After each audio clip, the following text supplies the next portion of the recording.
to the Overture Pamphlet. My name is Rob, and I'm the host of this one-man show. Today, I am on my bed. I am just chilling out. I've just been so tired the entire week. I think it's because, I had my parents visiting, and it was a great time, but we just, have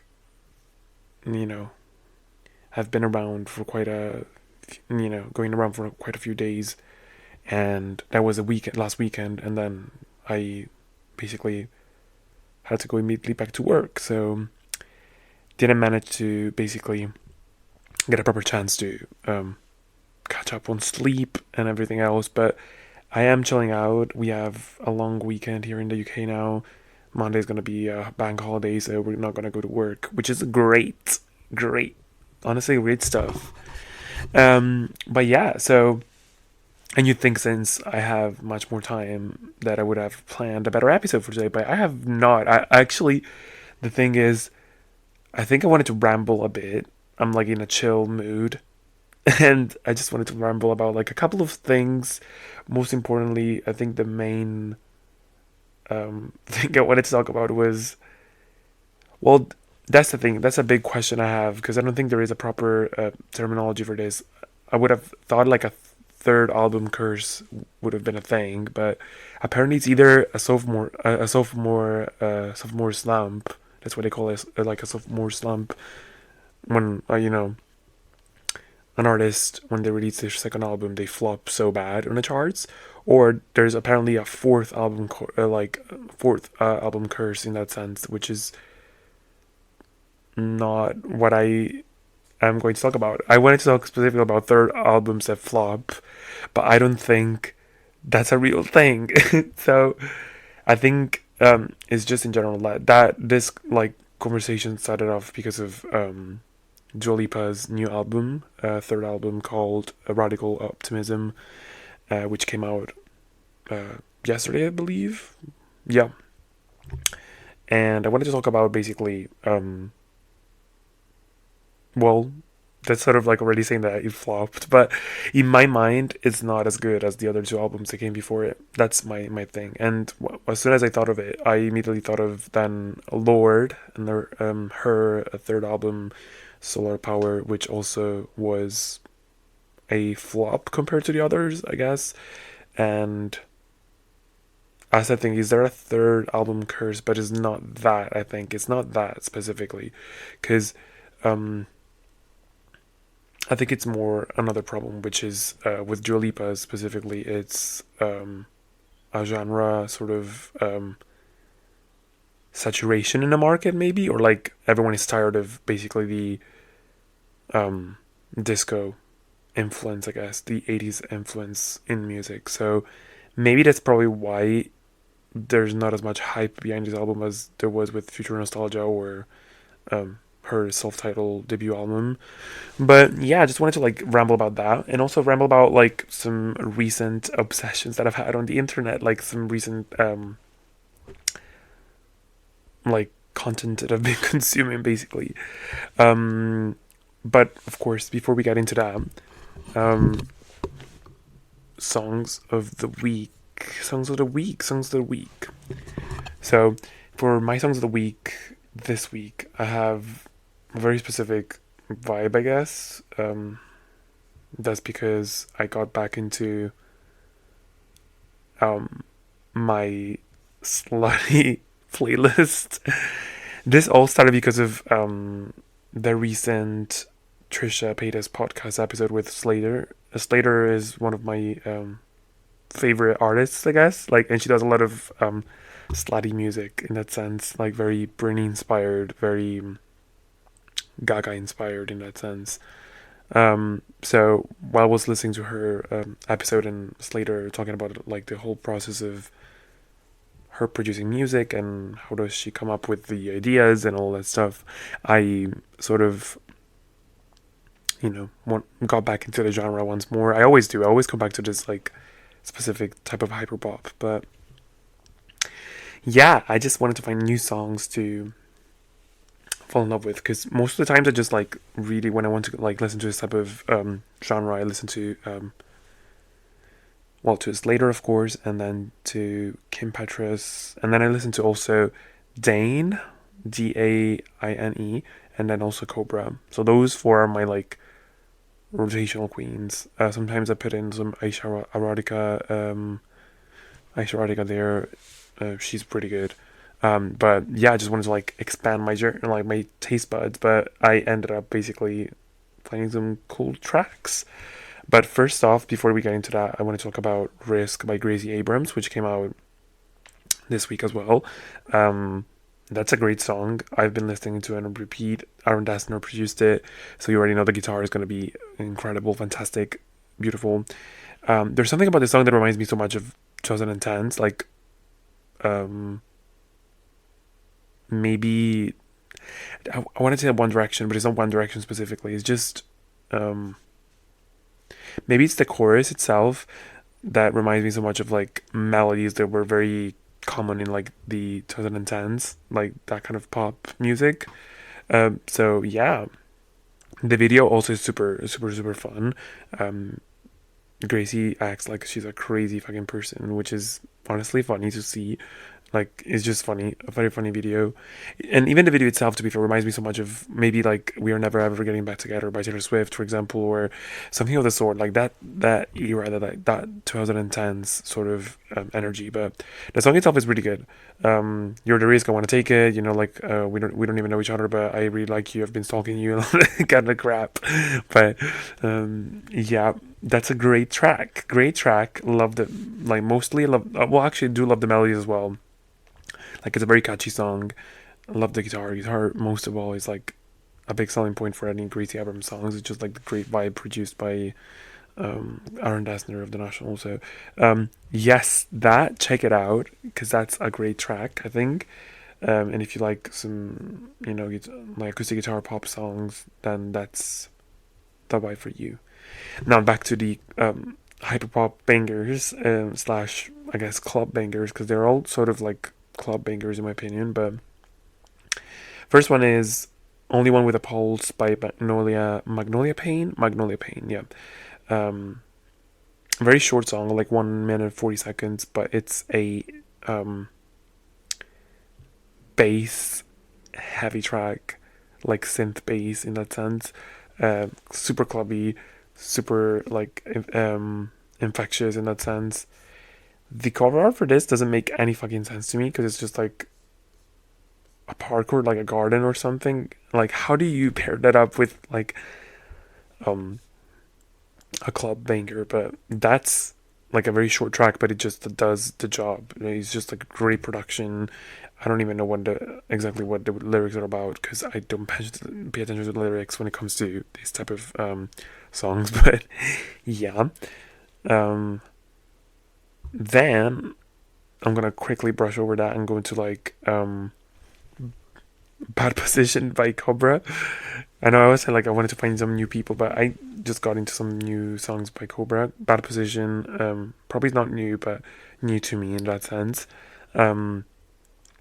She does something very interesting with her voice, and I guess like the chorus, is that a chorus? I guess so. Like, she drags out her voice, but I think it's like post produced in that sense. Like, it sort of is like a scratchy voice, you know, like something like Billie Eilish did in When We All Fall Asleep, Where Do We Go, like that scratchy kind of like voice, like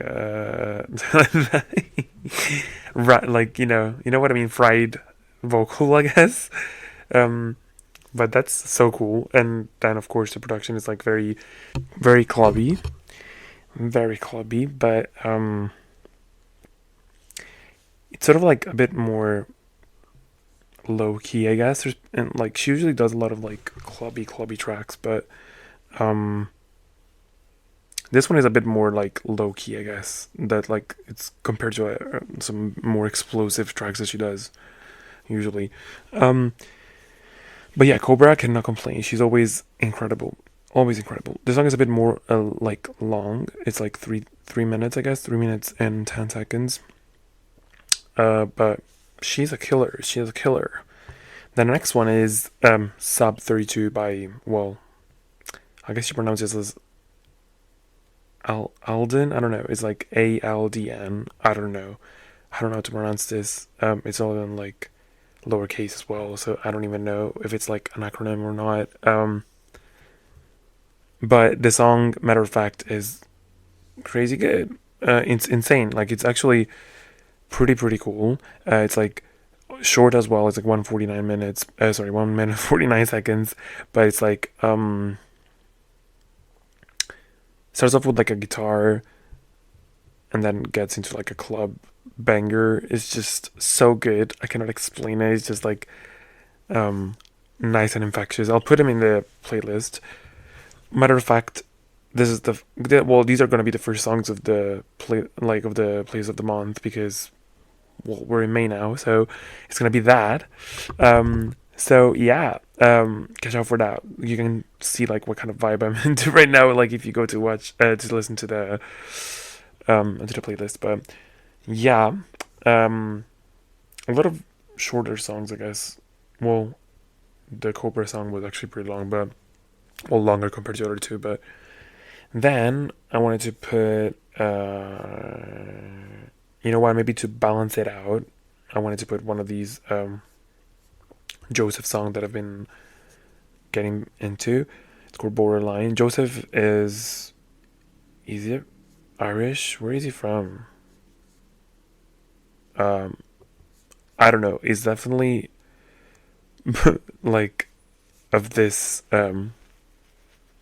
either Irish or like British. Or like to me, like it's when it's I listen to him talking in person, like it sounds um Scottish, actually. Maybe I don't know. I don't know. Don't hold me accountable for that. I don't know anything about that. Just listen to his music and that's it.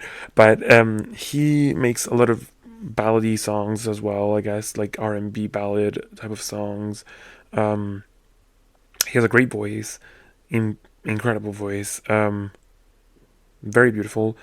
Mostly known for his original song called "It's Been a Little Heavy Lately," or his cover of "Thinking of You" through Spotify singles. Those are very good tracks as well. My favorite track of his is actually "Come Down," which is like a very sad ballad, R&B ballad. So good, but this song as well is so good. It's actually from his like 2023 album, but I just listened to it for the first time, I think, like recently, and it's called Borderline. So that will be on the album. That will balance out hopefully the club bangers in a way. But yeah, so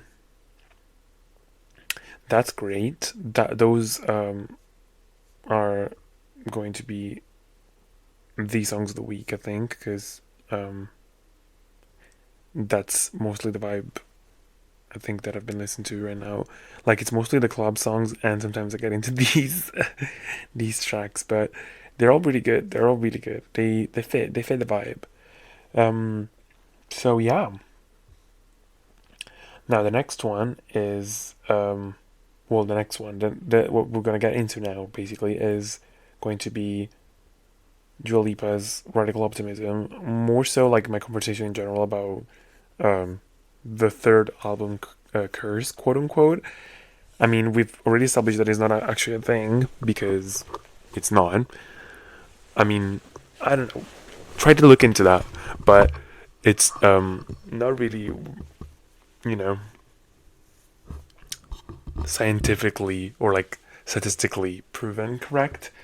So what I want to say is that basically this album, it's not like it flopped. Maybe it did. I don't know. We'll have to see in terms of charts and all that stuff. But I think there's been, even prior to the album's release, like a lot of conversation about the lack of hype for this new project of Dua Lipa's. And I think most of it comes from the fact that, for example, when Houdini came out, everyone was on the fence a bit about it because it was very well produced. It was produced by the same people. Away was it? Well, anyways, Tame Impala I think produced it. I'm not really sure, but um, the song was great. To be fair, like oh my god, what was wrong with me? Objectively, it was a great track, but I think it was at the same time too similar to what she did before, and before I mean like her previous album literally, which was so well received in terms of like commercial acclaim in that sense. And yeah, so I think people were like bored of a very similar sound. Like, mind you, the song is, I would say, still very 80s disco influenced in a way, so I don't blame people for being bored. I personally didn't listen to it as much as I did, for example, with Future Nostalgia. Like, it's a great song, but like, it's no Don't Start Now, or it's no, I don't know, Physical, or it's no Levitating, or any of the sort. You know what I mean? And it's still, I would say, it's still a great track. But if you see like the streams and all that stuff, well, it's still got like 100 million streams in that sense, almost 200 million streams. But compared to like sorry, Houdini has almost like Houdini has 400 million. Training Season has had 200. They're still great numbers. So in terms of streams, she's still doing great, I think, but it's just not as hyped up as her previous tracks. And I think if I remember correctly, actually, I think Don't Start Now went number one. I don't know. I can't remember if Physical went number one, but it did like chart in the top 10 probably, and then Levitating went number one for sure, and Break My Heart also was in the top 10. Anyways, that album, Future Nostalgia, dominated, and before it, even her self-titled debut album was also very successful. Like Rules and like New Rules and all that stuff. Like I Don't Give a Fuck and all that stuff. Those were incredible songs that all charted very well and all that stuff. But with this, I don't think Houdini went anywhere, to be fair, and I think Training Season didn't really go anywhere either, and Illusion even less than that. Like Illusion has 44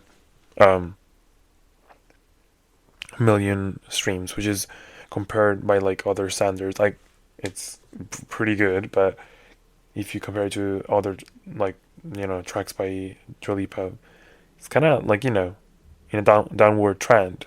Like Houdini was the first single, as 400 million, then Training Season has 200 million, and then Illusion has 44. So you can sort of guess like the hype is not there, I guess. And I sort of wondered like if it was similar to what happened to Lorde, for example, with her third album, that she just didn't hit the spot. But Lorde, to her credit, she didn't do the same production and sound as Melodrama. So there's no like similar connection in terms of what they did wrong.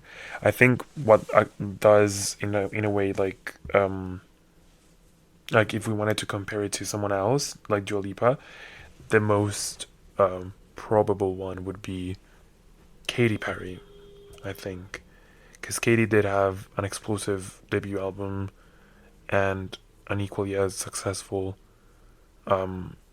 second album, but I think her third, which if I remember correctly was what was it called? So One of the Boys was her debut, actually, right? Then she had Teenage Dream, and then she had Prism. Now Prism was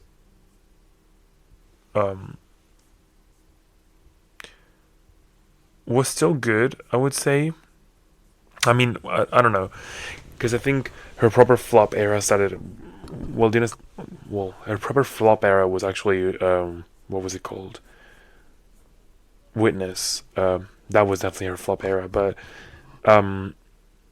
Prism, in my view, was her last hurrah in that sense in terms of pop music, and after that she couldn't really recover from that.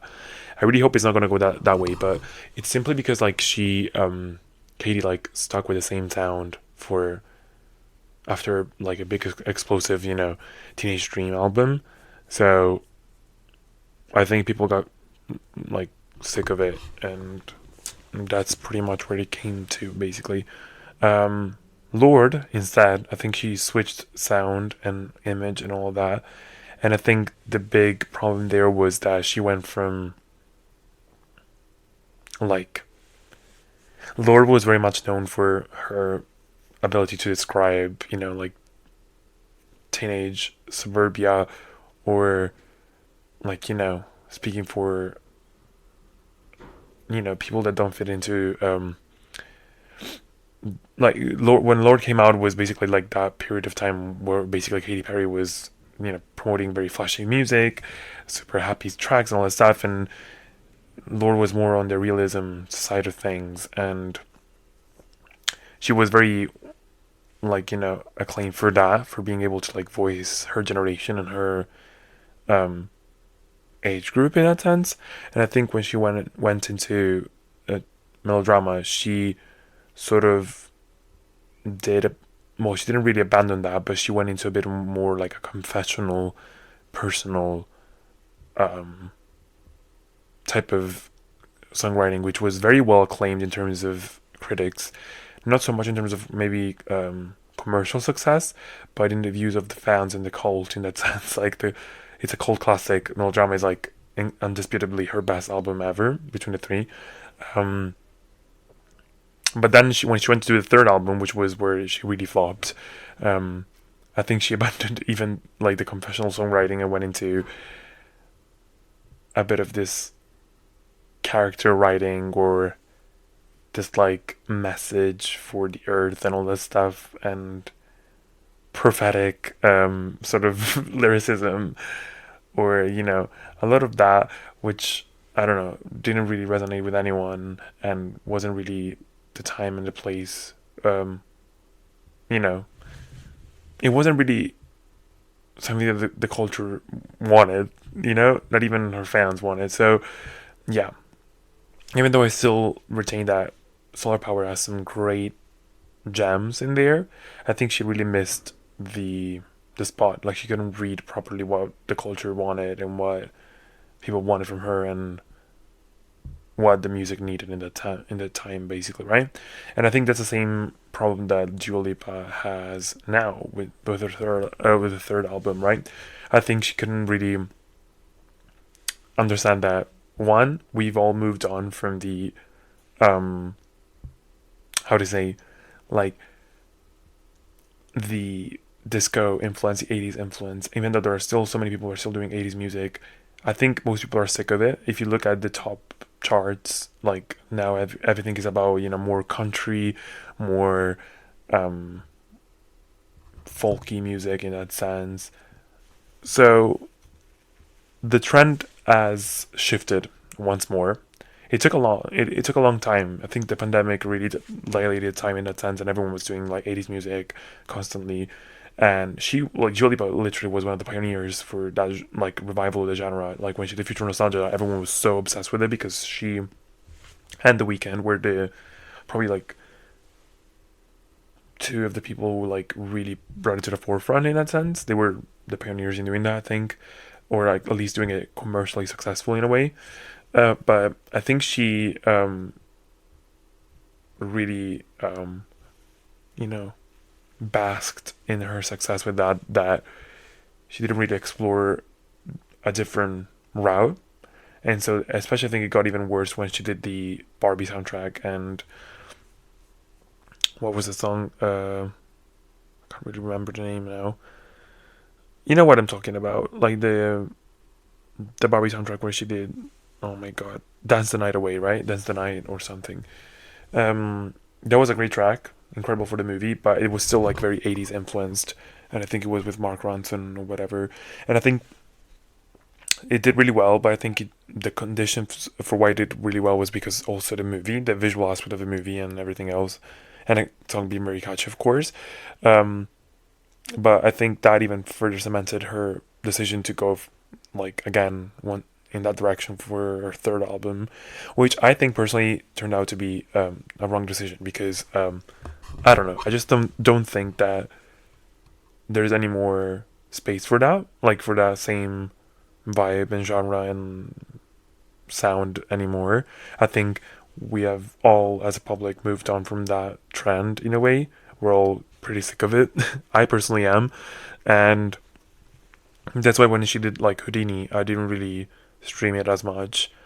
Oddly enough, I've appreciated it more now, like in the last few weeks or something, than before. But I still to this day don't really stream it, don't really listen to it, I don't reach out for it because to me sounds like same old basically, right? So I think that's the main problem with their album, and I listened to the full project, which is like honestly even quite short. It's like 11 songs, 36 minutes, and I think it's not really covering much new ground in that sense. I do want to like point out that there are a couple of songs, like I think it was French Exit and Maria, maybe was it? Those had like some new elements in the music, like some acoustic guitars in it, and that almost like made me want her to go into like a Destiny's Child direction or something, because that could have been very interesting. But I think overall the album is still very much like 80s influenced, and maybe she did collaborate with different producers, some different producers in this album, but I think it's still like nothing is sticking out. Nothing is like really captivating me in this album. One song I have saved though, it's Falling Forever. I do want to say that Houdini and Training Season are very good tracks. And Falling Forever is very good. Her vocals in Falling Forever are insane, so good. And it sounds a bit different from the rest of the album as well. The song still has that a bit of 80s in there, but I think overall the album is just like I listened to it one time. I kind of re-listened to it like sporadically, skipped a few songs before recording this, and I still hold the same opinion, which is I don't know, boring, heard before, not as captivating, a bit, I don't want to say lazy because it's not lazy. Like she definitely put so much work. I really like the visuals for this album. To be fair, like I like the red hair, or like the music videos she shot for this are also pretty cool. I like the iconic pole picture of Training Season. Like those were great visuals for the album, but I just don't think the music itself is that interesting anymore for people and for myself as well. So yeah, that's pretty much my opinion on like her third album. It's not that it's a curse, but I think the main point is that what I see in the trend of all the pop girlies is that whenever they get to like a very explosive success with an album, I think sometimes the instinct to the easy route would be to like do the same genre and hope for the best. And like I hope it's gonna still be fruitful. But I think nowadays, especially when like there is so much output in terms of music by different artists, and music moves so fast and all of that, I think, and unfortunately that's the case for many artists now, like I don't think it's simply a gender divide anymore. I think it's just like the sheer fact that like there's so much coming out. You need to keep on moving and changing, and I don't know, exploring new territories. I think what's really like what's really working for Dua Lipa is that she knows she has like a good sense of like she knows what pop songs would work for her and what would work on the radio and what would people like in that sense. But I think this album is where she gets a short out of the stick, which means that she goes for very digestible pop tracks, but they're all in the same old category of her previous album, right? Like if she switched genre, or like if she did something a bit more like different, I think it would have been a great success. Like as I said, like her debut album, completely different in terms of genre, but still the same digestible pop that I personally love, and it really was successful because of that. And especially the second album was also super successful because she changed direction in terms of sound, and she revived the 80s popular disco a disco vibe in that sense. So yeah. Um, but third album slump doesn't mean that it's gonna be over for her career. That's far from the truth. Like there's people like constantly reinvent themselves even later on. I was thinking of, for example, Miley Cyrus, who when she did like Can't Be Tamed, she really didn't like do much with it. Like she didn't really shake the ground, even though Can't Be Tamed the song ate down. I think everyone I remember at the time saying like, oh whatever, like she's trying to like break free from the Disney Channel association, but still looks like a Miley anyways. But that's when she then torpedoed even more and released Bangers, which is like basically a super successful album. So there's always some hope for change, and she is a very talented girl and she knows what she has to do. So I think, if anything, this makes me more excited for what she has in store for next, in that sense, but I truly hope that she moves away from disco. I really hope so, because if she does another album, another disco album, I'm gonna be so pissed. Oh my god, I've had enough. But yeah, that's my opinion on what's recently been put out. Also, I wanted to talk about what I've been enjoying in terms of content, because I don't know, I've been consuming a lot of YouTube videos and just in general a lot of stuff. I think so first of all, before I actually get into YouTube, I wanted to just let you guys know what I've been reading and what to look out for in a way, because probably I will most likely do a sort of like book review or something of the sort, or like sort of like that, but like I'll try to keep it as spoiler free as possible, but it's a very big book, so I'm gonna have to try my best to like really sum it up as much as I can. But it's gonna take a while anyways, because it's like 800 pages and I'm still like not even halfway through it. So but I've been like, I'm already at page like 300 and I've been loving this book so much, even though it's like super fucking depressing. And I'm referring to A Little Life by Anya Yanagihara. I think it's like Anya Yanagihara. I can't remember if she's like American Japanese or like straight up Japanese, but the book is incredible. Just been enjoying it so much. It's just very depressing. If you know, you know. If you don't, well, you can find out, but at your own risk. Don't spoil yourself, because I haven't spoiled myself yet, which is great, but I can sort of sense where we're going with it, which is scary as fuck. And it's a great book.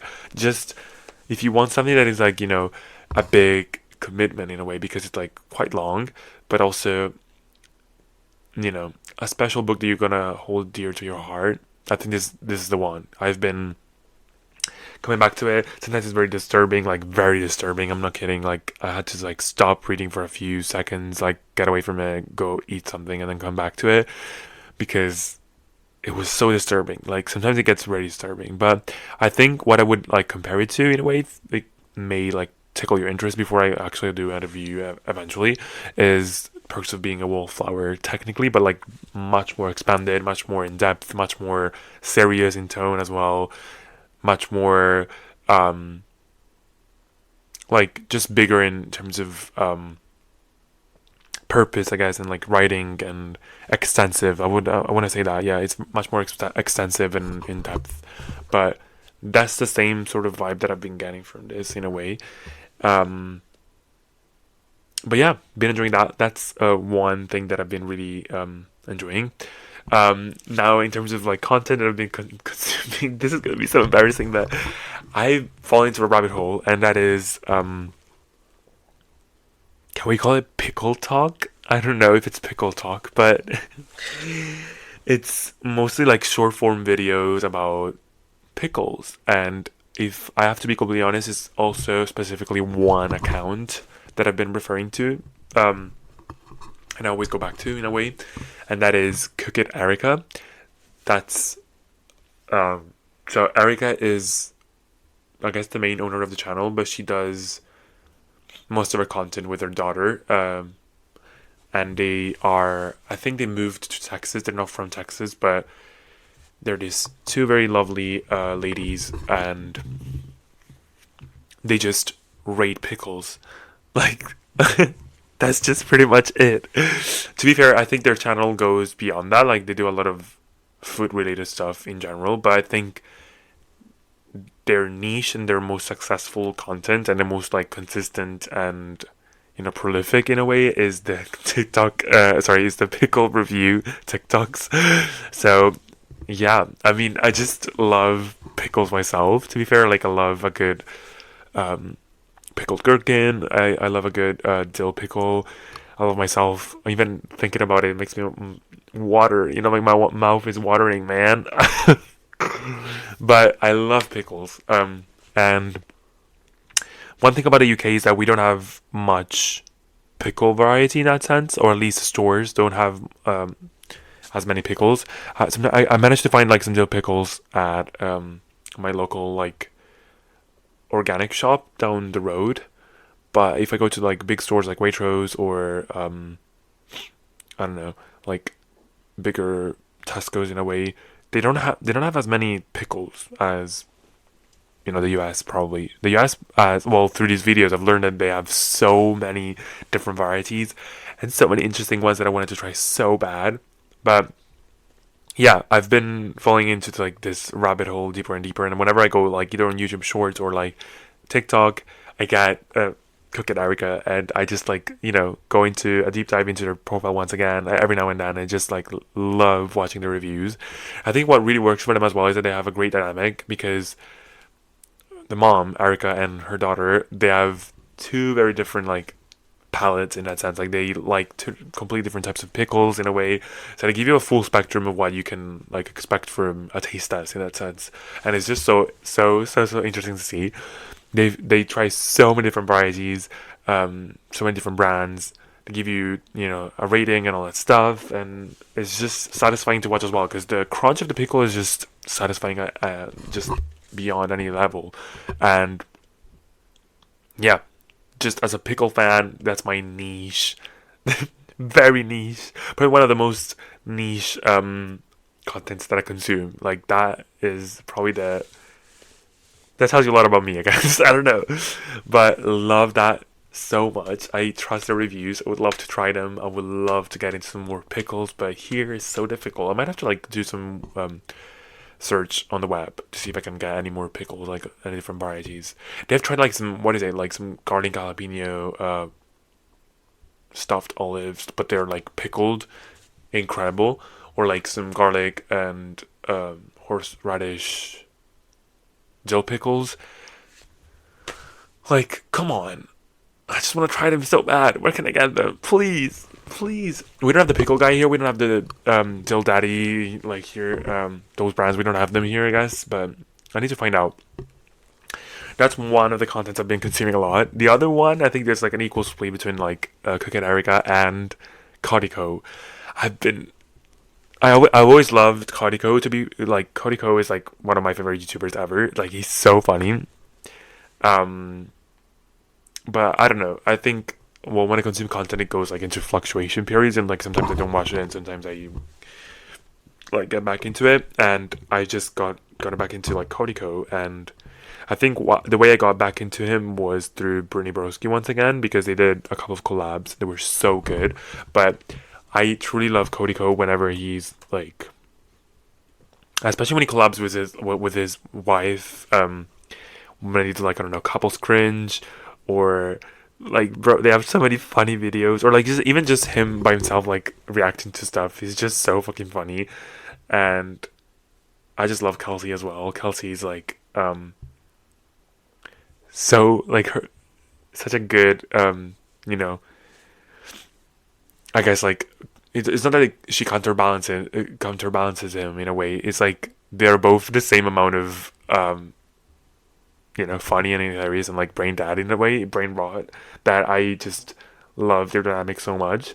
So yeah, when they're together, they're just incredible. And yeah, I love when they react to stuff together. Like my favorite ones are the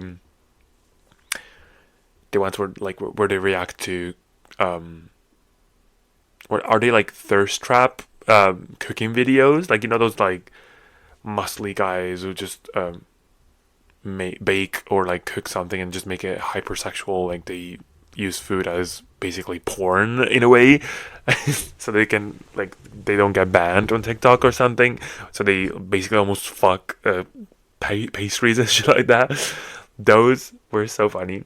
Like, those videos are, I just like, every now and then if I want to giggle, I just go and watch those videos because they're so fucking funny. um yeah, so Cody Ko, man, legend. I think he's been around for ages. How long has he been on YouTube? Probably definitely more than 6 years. Because I think I first, like, the first videos I watched of him were like from 6 years ago. Maybe that was it. Maybe he started 6 years. I can't remember, but I remember watching his first videos. Um, his podcast is also incredible. So yeah, very funny guy, and I love his collabs with other people. I love his collabs with Britney as well. He's generally one of the funniest people on YouTube. It's just so funny. I just love it. Love it. Love it. Love it. Love it. But yeah, this is pretty much a rundown of what I've been doing lately as well. Um, yeah, so hopefully you guys can go and check out Pickletok. Cook and Erica, please go watch them. They're so good. Um, yeah, and well, I still give Radical Optimism, Dua Lipa's album, a shot. Just give it a shot. Maybe you guys will like it. I don't think I'll be listening to it personally. That's not my, you know, my vibe. But um, yeah, I'm excited to see what she does next. To be fair, so that's my hope and dreams for the future. But coming up, there will be like Billie Eilish album coming soon. Actually, it's going to be released on my birthday, so that's gonna be super lit. Greatest you know, birthday gift ever. But I'm excited for this month. I'm excited for this month. I'm excited for what's to come next. So yeah, stay tuned for more. I'll try and speed through the book, but I don't think I will. Personally, I just want to enjoy it so much. So it will take a bit of time for me because it's like a lot. I just also, with work and everything else, I don't have the strength to read so many pages per day. So, but I do. I am reading it, like constantly reading it, but I'm doing bits by bits. So it's gonna take a bit. But yeah, um, hope you guys have a great week ahead. Just keep on slaying, and keep on eating pickles because they're good for your guts. Have a great one. Bye.